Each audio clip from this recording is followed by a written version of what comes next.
Ito po ang sagot sa Lesson 78. This restaurant's food is always too spicy or sweet. Ang sagot ay Ishikdangeom shigun hangsang no mumipguna tarayo. Itong restaurang pagkain ay laging sobrang anghang o tamis.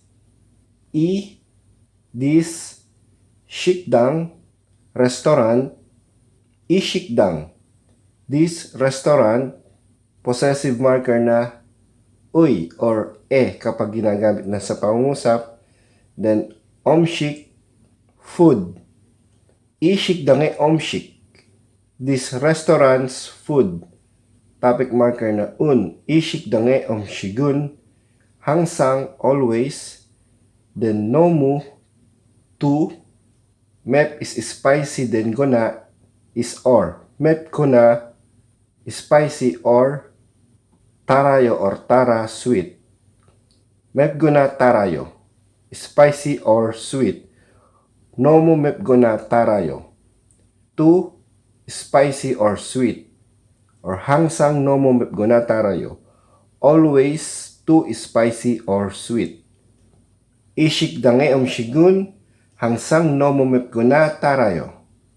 This restaurant's food is always too spicy or sweet.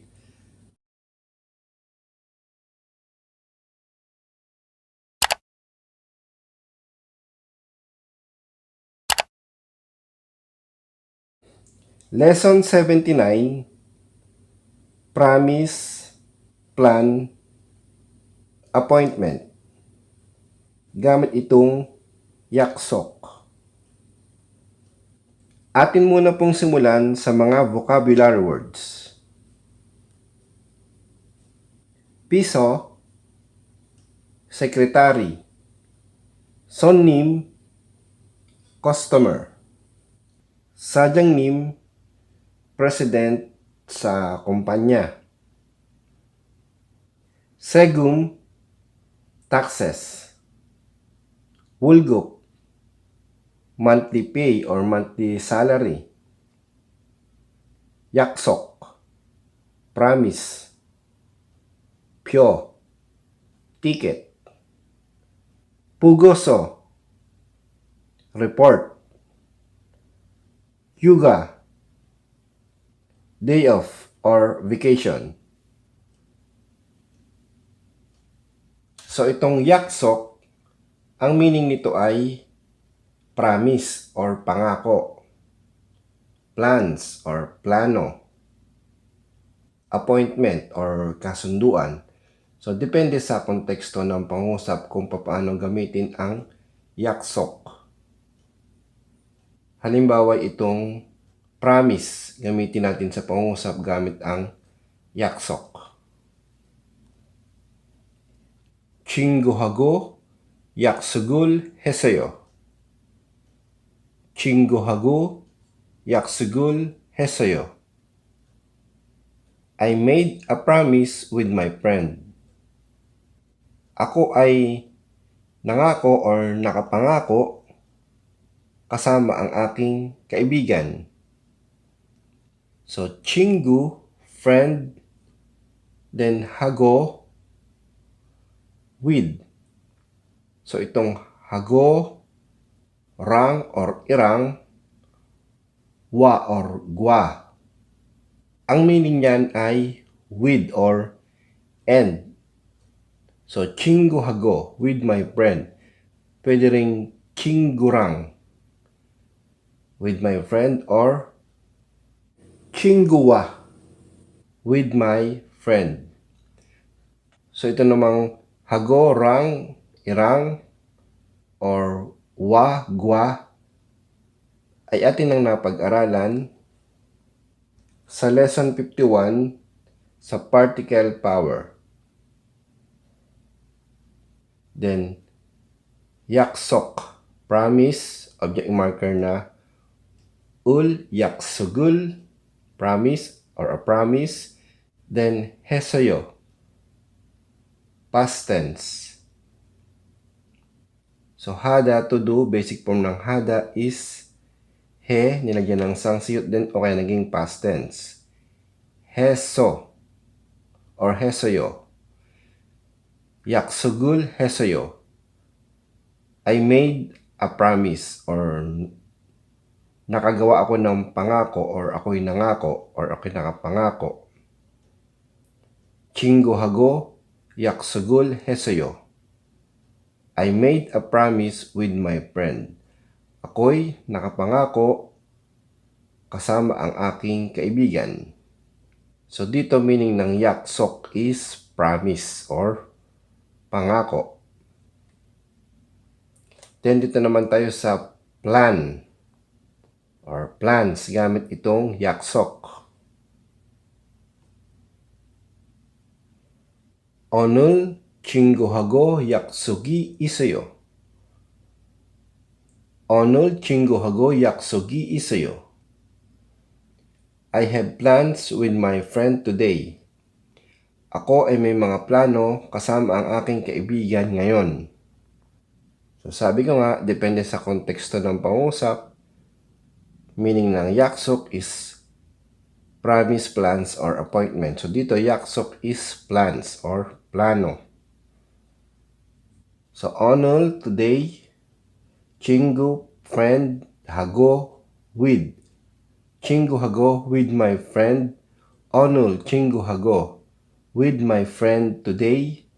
Yaksok plans, subject marker na i. Yaksogi.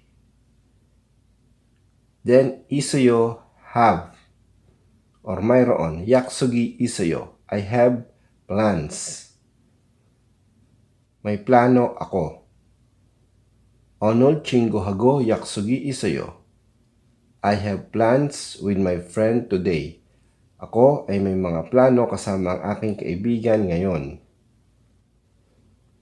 So dito naman tayo sa appointment gamit itong yaksok. Yojum yaksugi manaso chinggurul manalsu opsoyo. Yujum yaksugi manaso, chinggurul manalsu opsoyo. These days, I have many appointments so I can meet with friends. Ngayong mga araw, ako ay maraming appointments, kaya hindi ko kayang makipagkita sa aking mga kaibigan or hindi kayang makipagkita kasama ang mga kaibigan. So, yujum these days or sa mga araw na ito. Then yaksok appointments. Subject marker na i. Yaksogi appointments. Then mana many. Itong mana galing sa salitang manta na ang basic form ng manta is mana. So ito namang mga pagko-conjugate ng mga da form to basic form ay atin nang napag-aralan sa lesson 48, basic form conjugation rules for regular verbs. So manta basic form is mana plus so. So is so. Mana so. Many so or yaksugi mana so. Many appointments, so maraming appointments, kaya chinggurul manalsu opsoyo. Hindi ko kayang makipagkita kasama ang mga kaibigan. So chinggu, friends or friend, object marker na rule. Manalsu opsoyo. Can't meet, hindi kayang makipagkita. So, mana that to meet, tinanggal ang da.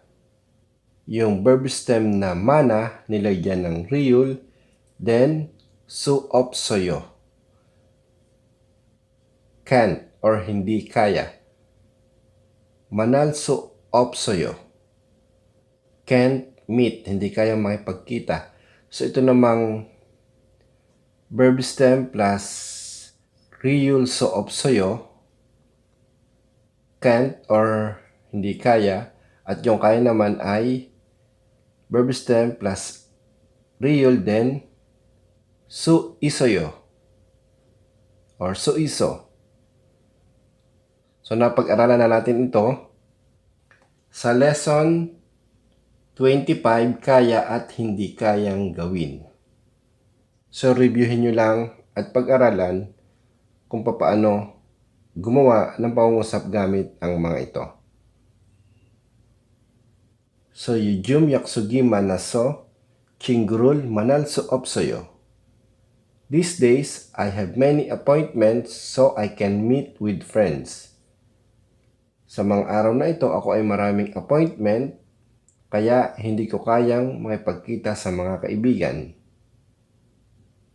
So, yan ang gamit ng yaksok. Pwedeng ang meaning niya ay promise, plans, or appointment, depende sa konteksto ng pangusap.